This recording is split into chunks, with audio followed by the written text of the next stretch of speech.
All right, y'all. We're back. It is still currently August the 11th, and we're back for a segment 4 of what is basically my life story. All right, summed up. I didn't figure that we would complete the entire story today. It's because obviously it's a long story, but I might have the energy to do it. All right. And if I do have the energy to do it and complete it, I would rather actually complete it today. All right. Instead of putting it off to complete it another day. I think I would want to get it done today. We're going to see if I can. We're going to see if I can do it. All right. On the last segment, the third segment, as you're probably well aware, but just to catch you back up, I explained how the news broke to me, all right, about, my soon to be daughter, all right, coming into the world. And the thing is, we actually had to take a step back, all right, because it's hard to keep all these factors in my head and put them in the correct sequence. And all right, so we had to take a step back a little bit because there's something it's very important that I gotta explain, and I'm actually very embarrassed and ashamed of it. All right, so it's gonna get scandalous, but it's definitely necessary to the story. All right, before Ashley gets pregnant with my daughter, what I had to explain is there were some infidelities on my part. Like I said, completely ashamed of them.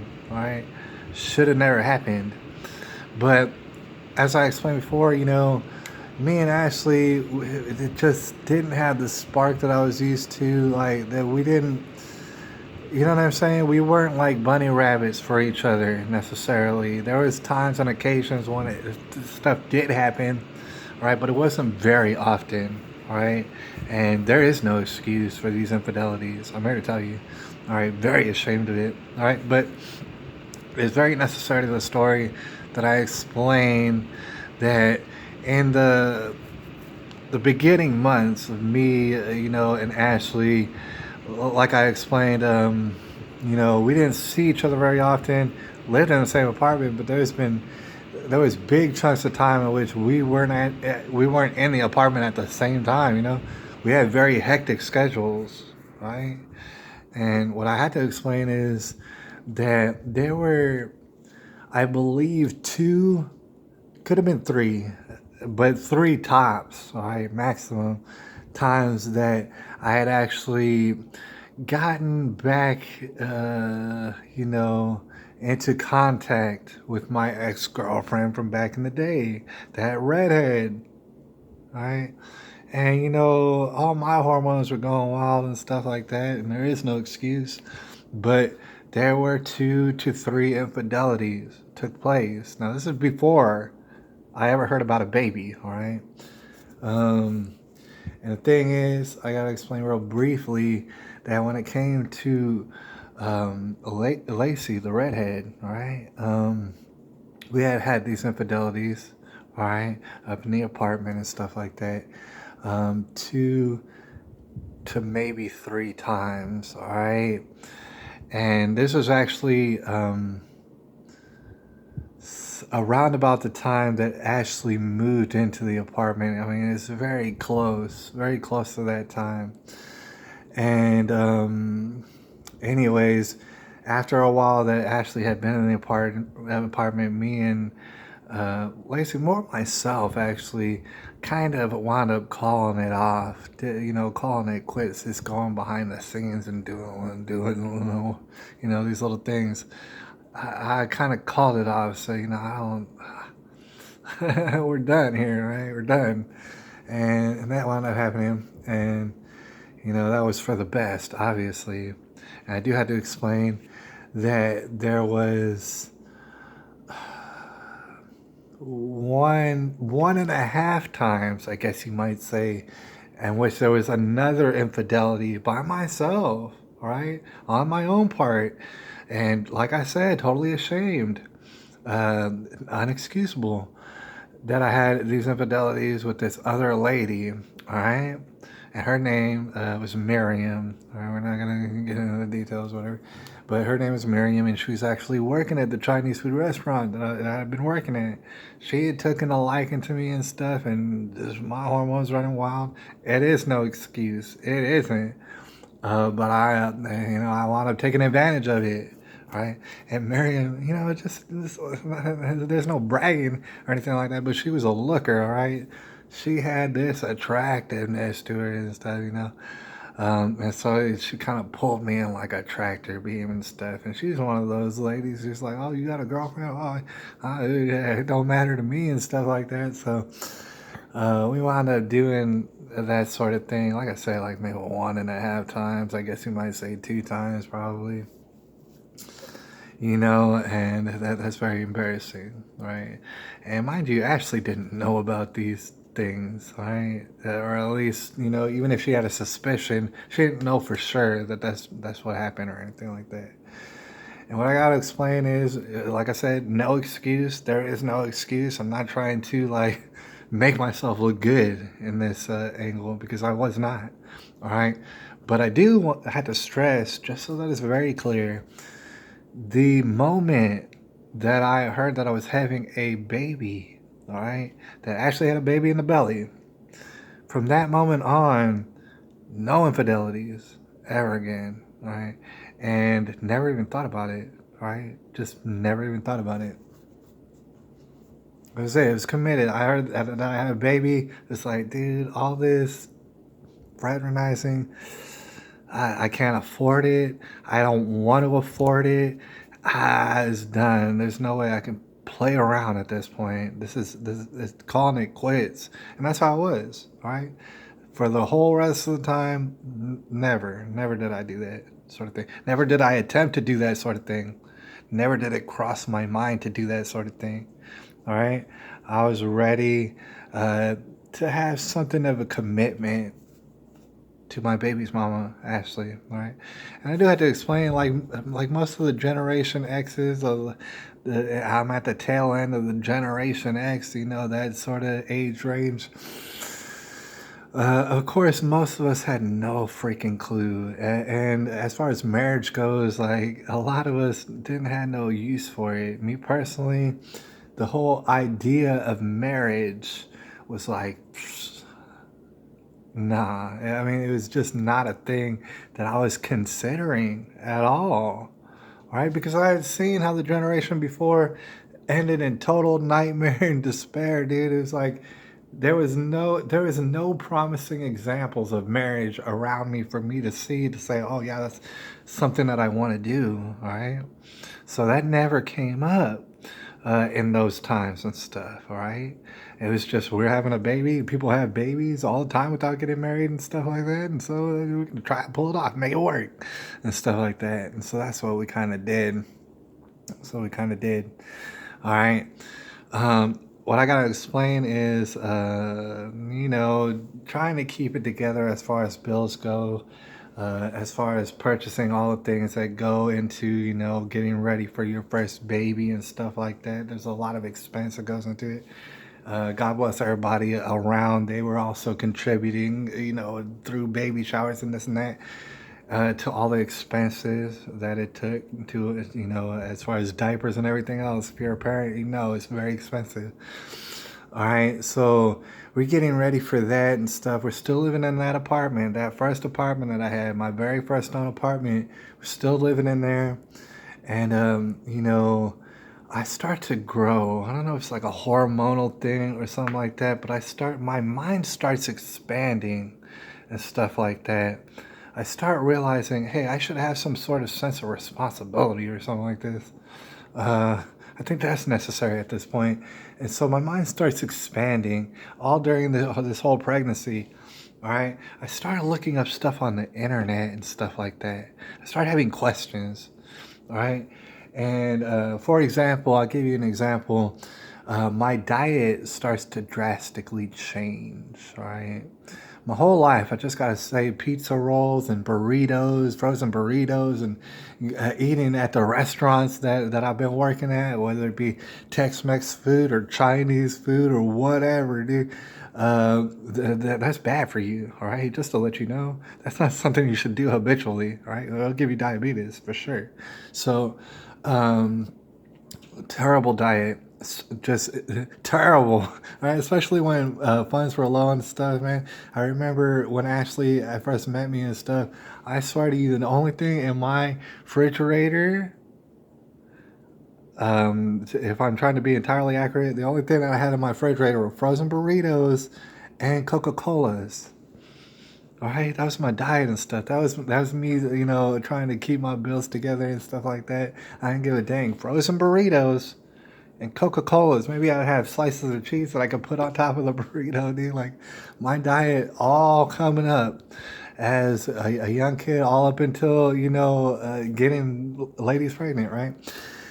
Just terrible diet. All right, and I started to think about that and stuff. It's like I'm gonna have a baby and stuff. My baby's mom should have a good diet and stuff. There should be nutrition in there, and at the same time, maybe I should have some nutrition and stuff. Like maybe that's a good idea. I started looking about the internet and stuff, and the internet would tell me certain things like, oh man, eating frozen burritos and that's it your whole life. That's a terrible thing. That's gonna get you in a terrible situation. And so I really, really started thinking about that at that particular time. That's when I really started getting into like organics and this and that, and I started trying to fit that in my budget, trying to not only organics but just in general like produce and things like a well balanced diet, trying to infuse that into my regimen and stuff like that. All right, I was growing as a person. The thing is, I was finding out that's actually it had a serious effect on me. All right, as far as just helping my body to like unleash its potential, really, to be honest, because the terrible diet it's not good for you mentally, it's not good for you physically. You incur a great big advantage when you change your diet to something more reasonable. All right, and so I was finding that out for the first time in my life, in my like early 20s and stuff like that. Early, going to mid 20s. I'm about to have a baby and stuff like that. All right. And actually, I think that it's appropriate that I mention that it's when my baby's mom at the time, she's getting real pregnant. She's getting like far along, right? 6, 7, 8 months into it, about that time period, in which was the first time, because I got a new diet. My mind's thinking in different ways that it's never thought about before. Never. All right.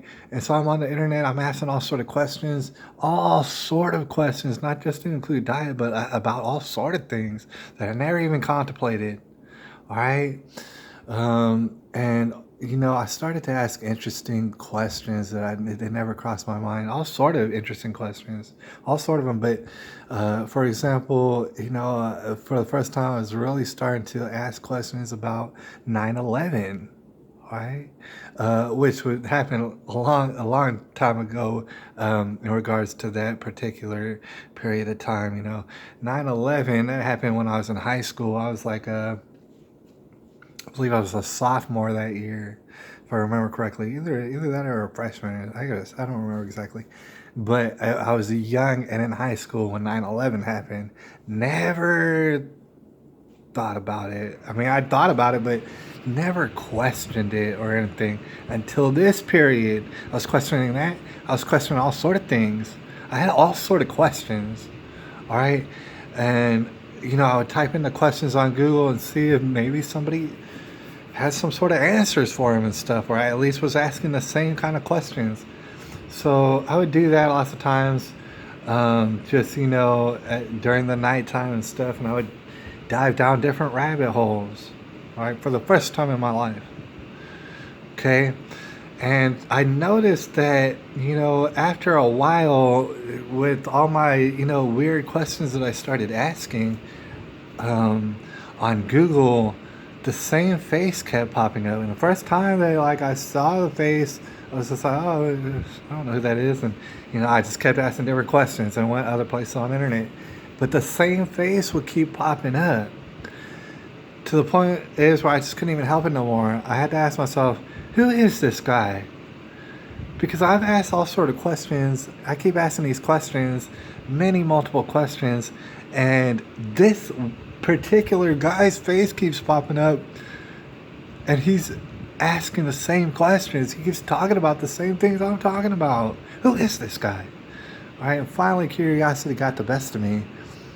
And if y'all haven't figured it out, that man who I'm talking about is Alex Jones. You know what I'm saying? The most hated, the most conspiratorial, the most, he's working with Israel, he's working with Russia, he's working with this, that, and the third.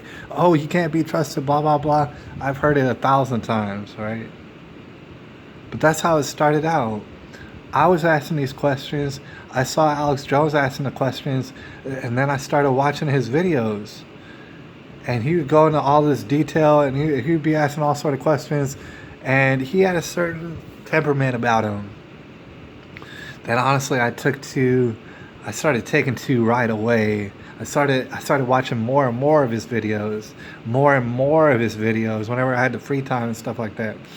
And the temperament that he had was kind of in my ballpark. Like, it was something I was very used to, and in fact, I was entertained by it, and I was very familiar with it. It's a temperament that he has that it drives a lot of people off.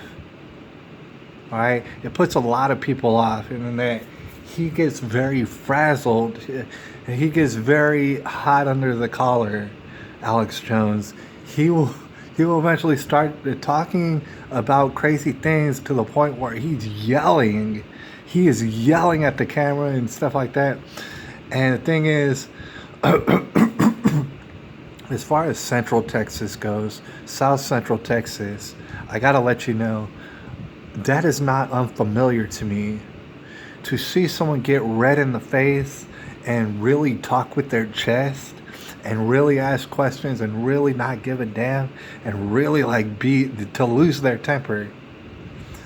I'm not unfamiliar with that. In fact, I'm very familiar with that. I'm almost, you would say, comfortable with that.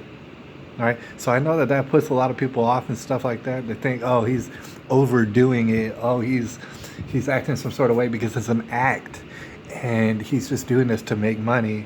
And the whole thing is he wants to blow things out of proportion and perhaps mislead people, but blow things out of proportion because it's an act. It just makes him more money. What a lot of people don't understand, and I had to explain, is it ain't an act. All right, like I said. South Central Texas and stuff like that, you'll become familiar with people who have that particular temperament, right? It happens. It's not the first time I've seen someone act like that, right? I know people from all different places in the country, they might not be familiar with this, and I try to tell them, look, in South Central Texas, dude, you have grown-ass men who will talk to you with bass in their voice, and they won't be like sugarcoating nothing, all right? They will talk to you in a very abrasive manner, all right? If you're not ready for that, you might get your feelings hurt. You might think that they're taking it over the top. Maybe they are, but that's just the way that they are. It's in our blood. It really is in our blood, all right?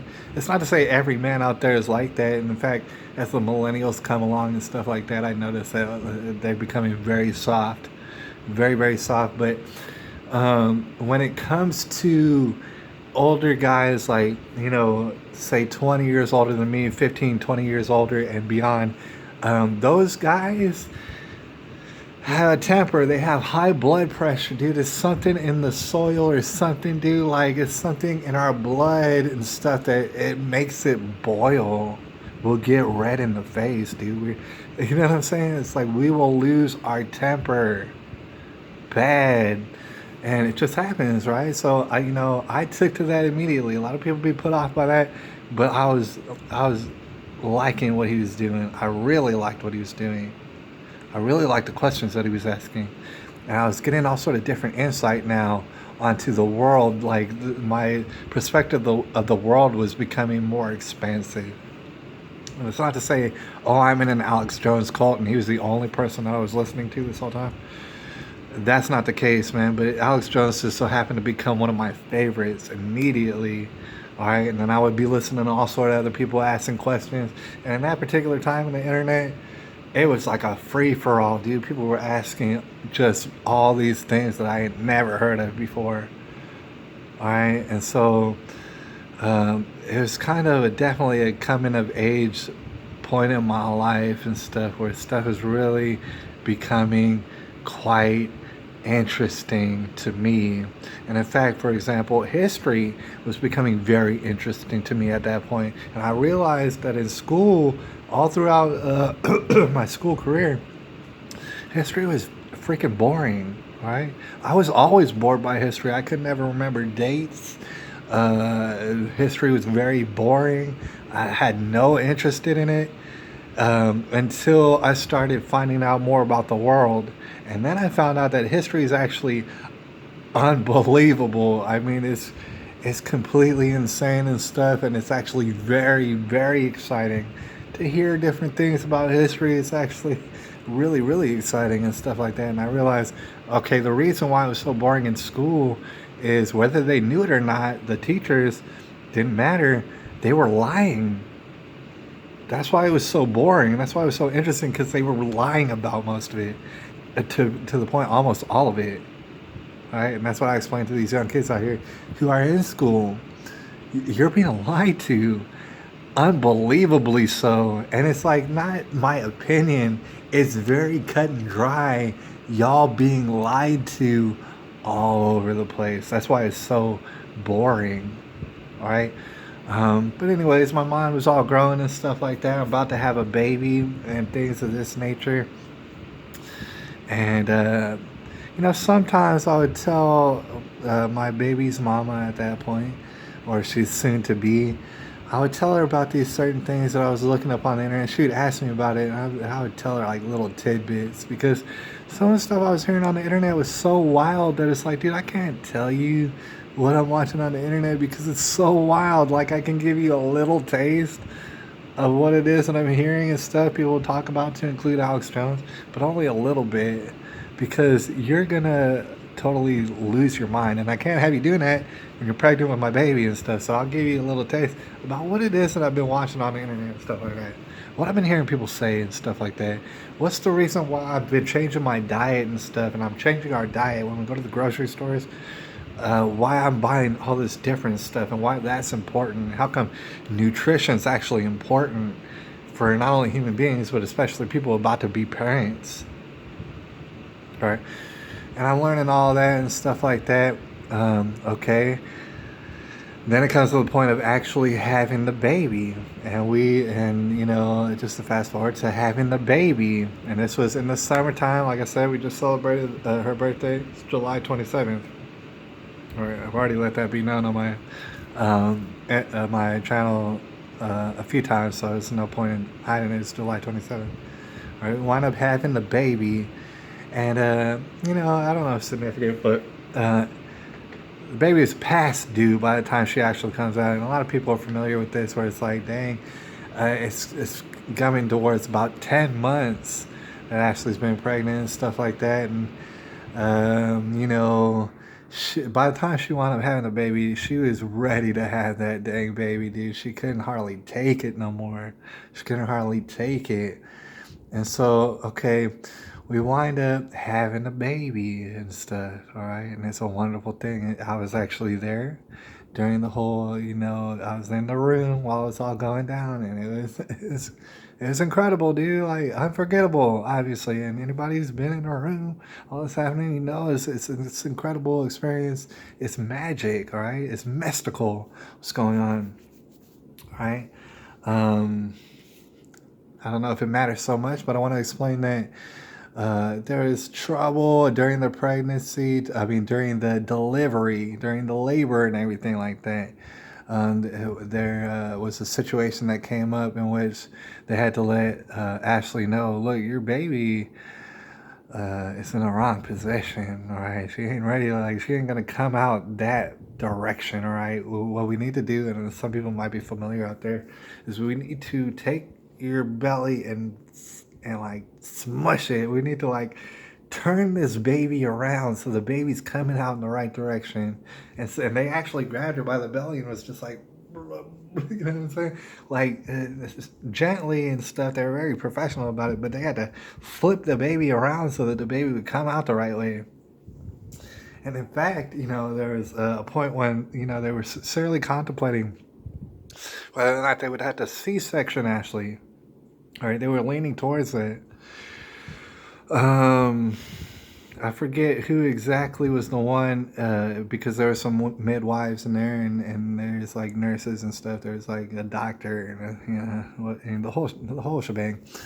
And one of them, I guess the doctor made the call, and say, you know what, we consider all the risks, we consider all the factors and stuff, and we're gonna not C-section this baby. Now, 7 to 8 times out of 10, in that particular situation, they would have C-sectioned the baby, right?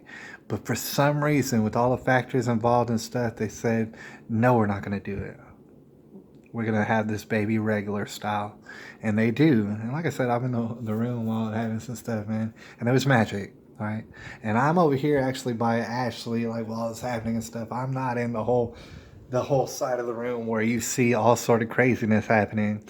I'm not in that side of the room. I'm by her, like by her head, by Ashley's head. And in fact, at one point, I'm the one holding the oxygen mask to her face so that she could breathe and stuff like that. I'm the guy doing that, and I'm trying to like comfort her. I have no idea what to do, but I'm just like, oh man, I'm holding her hand. I'm like, dude, oh, this is crazy. This is very crazy. She's off on like Ashley was.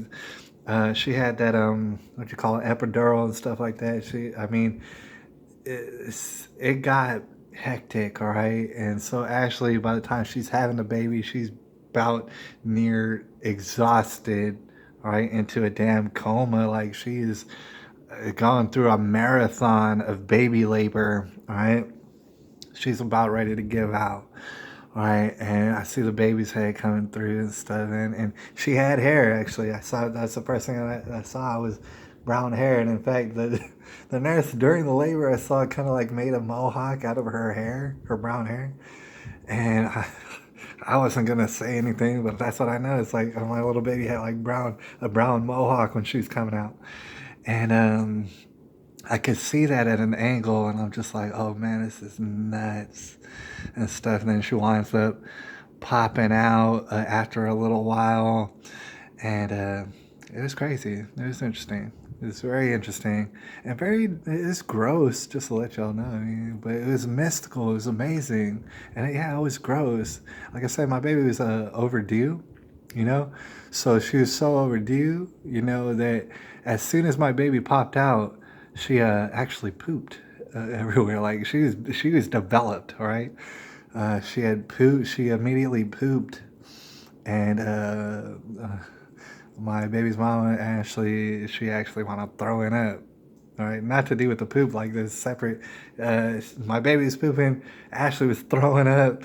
It was gross. It was a wild experience, but it was beautiful. It was amazing, and I'm glad that I was there.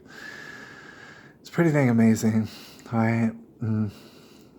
And so we spent like, another day basically at the hospital, and Ashley goes through the new mom training and stuff like that. You know what I mean? And pretty much about a day later, we get sent out of the hospital and we're parents now. We got a baby. All right. Let's get out of here. And so, we go, and I remember it's hot as hell, man. It's the summertime. So the first feeling on the outside that my newborn baby is getting was just San Antonio desperate heat. And for those people who've ever visited San Antonio, it's not only just the heat, because it's kind of hot. I mean, there's definitely hotter places on earth. It's not only just the heat, it's actually when people get here, they're usually surprised by the humidity, the unrelenting humidity of San Antonio. And typically that's how it is. That's very typical in San Antonio. It's very rare that we'll ever experience a dry heat in San Antonio for whatever reason. I don't understand like the whole science behind it, because there's not big bodies of water. You know how like if you go to a hot place like Florida and stuff like that, or even the coast of Texas, it's going to be hot, but It's also going to be humid, but the thing is, that's because you're by the ocean, right? You smell like the salt and the fish and stuff, and you'll get the humidity, but that comes with like an ocean breeze from time to time. San Antonio is different. Like, there ain't no ocean breeze. There's no ocean near us, dude. There's no big bodies of water, but for some reason, it is as humid as the crotch of a just a very hot baseball player, dude. Like, it's humid as shit, dude. Like, very humid. So I remember that, we're taking our baby, and I remember thinking, damn, dude, it's so humid and hot. I can't believe this. Like, can I was just like, oh, let's get this baby like to the air conditioning as quick as we can and stuff, man. This is terrible. And nothing came of it. I mean, we safely got the baby to the apartment and stuff like that. And yeah, we wound up, being parents and stuff. We spent a number of months, maybe a few more months in that apartment until we realized, man, expenses are getting to us, man. We can barely afford this. We got all these bills. And not only that, we got a baby, and the baby's so expensive. It's like we can't even handle this. At this point, um, my baby's mama would become my wife.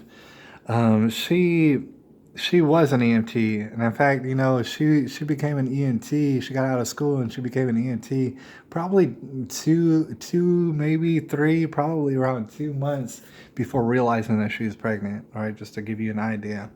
So she was an EMT and stuff at that point, and they don't get paid lavishly, all right, to be honest with you. So we were making ends meet, but just kind of barely and stuff like that. To the point is, we had to resort. It's like a final, like a last ditch effort, in order to make sure that we can stay with money. We had to resort to asking my mom if we could live there for a little while in the house while we save up some money and get our stuff kind of more secure before we get out and get into another apartment. All right. And thing is, we didn't have too many choices. The thing is, it definitely wasn't the first choice to go and live with my mom and stuff. Like I said, she's a very temperamental. I don't even know how to describe it. She's kind of hard to live with. All right, nobody wants to live with her for very long. All right, so that's the kind of the deal that was going on. To the point is, just as soon as we just couldn't take it anymore, me and Ashley both, and we just had to. We just couldn't take it no more, and we could manage to get out into another apartment just as soon as that was possible. We did that. All right, we got the hell out as soon as possible, which took maybe a few months and stuff like that. But after a few months, we finally were capable of doing it, and we move out into this apartment in kind of a different area of town. It's the area where my daughter was born, and people who are familiar with San Antonio know what I'm talking about when I say the medical center, right? Which is not only where all these hospitals are at, but just all sort of different apartment complexes and stuff like that, and restaurants and things of that nature, just and there's houses and stuff. There's neighborhoods here and there, but just all sort of apartment complexes and stuff like that. In the medical center, we move out into an apartment over there, and we start trying to make that work and stuff. We're still struggling. We're an early, the typical new parents struggling to make ends meet, trying to fit things in our budget, trying to figure it out and stuff. We don't have excess money or anything like that. And meanwhile, like I said, trying to get our lives together, working on eating nutritious things, working on becoming more adult and stuff like that, trying to learn about the world around us. All right, I'm going to end this video and regroup as we kind of finish up the story. It might take one or two more segments, but I want to say this. This whole time, not only am I going to work and trying to maintain a source of finance, but I can't help but whenever I have free time to find out more, not only from Alex Jones, but from all sort of different other places. What the hell is going on in the world? Because Um, Even back then, but more so now, things were going wild and stuff. And it's just like to the point where I couldn't believe it. I have a daughter and stuff, a young little baby daughter, and people are just getting away with all sort of shenanigans all over the place. It's like, dude, I had to be here to protect my daughter from not only like her immediate surroundings, but what the hell is going on in this nation and stuff. You know what I mean? Like, I believe at that time George H.W. Bush was still in presidency, if I remember correctly. I might be misremembering that. But I mean, just wild stuff was going on, and I couldn't help but keep my ears peeled on that. Like, it's just, I want to know. It's not to say, oh, I'm a conspiracy theorist or my mind is very conspiratorial. It was just that on the face of things, I could see that the news was freaking lying, dude. And it's not that it was my opinion. Oh, I think the news is lying. It's that they're bold faced lying to my face about everything in a over the top ridiculous fashion. I'm like, dude, if I gotta look after a young child, I can't be just accepting lies all over the place and saying, oh, well, I might as well just watch the football game and just la da da, the world's all good and stuff like that. And they're lying to me all over the place on television, nonstop, just bold in your face lies and stuff. Oh, I got excited. I know that's typical. It's typical for people to do that out there. There's something about my mind, dude. When I know that you're lying to me, when I figured it out, guess what? You're done. I'm done listening to you. I want to know the truth. All right? And the thing is, none of us know the truth completely and wholly. Alex Jones does not know the truth completely, and I don't accuse him of that. All right, a lot of people out there say, "Oh, Alex Jones is lying about this and that. Oh, I don't like him. I don't like his style and stuff." And he's lying and he's exaggerating. It's not that he's lying. It's not that he's exaggerating. It's not that he's like trying to sell things by being over the top. It's just that that's his personality. His blood boils. He has high blood pressure and stuff like that. All right, and it's not that he's lying. It's that he talks for 3 and 4 hours at a time. And for anybody out there who's tried to do it about, curling events and stuff like that, you got to know that you're not God. You're going to get some things wrong. It's going to happen. So whenever like Alex Jones, just to keep focus on him, whenever he gets stuff wrong and stuff, people turn around and say, oh, you're lying. Oh, he's a liar. Oh, he's a complete liar. He's lying about everything and stuff like that. It's not that he's lying. It's that we don't all know the truth. All right? He's trying to get down to the bottom of it the best that he can, just like everybody else who's desperately trying to get down to the bottom of the truth. All right? So when he's wrong about this and that, you got to understand he's not lying about it. It's just that he might be wrong about it. All right? And so, all right, we're going to finish out on that note. I'm starting to become a father. I'm starting to realize, dang, dude, I got some responsibility. I got a little girl who's adorable like nobody's business, and everybody would tell you. We got it all over the place, dude. We couldn't take her nowhere without all sort of Mexican old ladies trying to pinch her cheeks and stuff and just talking about how beautiful she is. All right, and I couldn't blame them. So it was the most beautiful baby I had ever seen in my life. All right. And so it's like I'm starting to get a sense of responsibility. I'm starting to get my life together. Although I'm not getting my finances very well together, I'm starting to understand that, dude, somebody needs to be here for this little girl. And if it's not me, then who would it possibly be? All right, so I got to get my act together. All right, and then we're gonna go ahead and cut off the video, and we'll start to get into when it all kind of falls apart. All right, in the next segment. All right, so stay tuned. I appreciate you. I'll holla at you.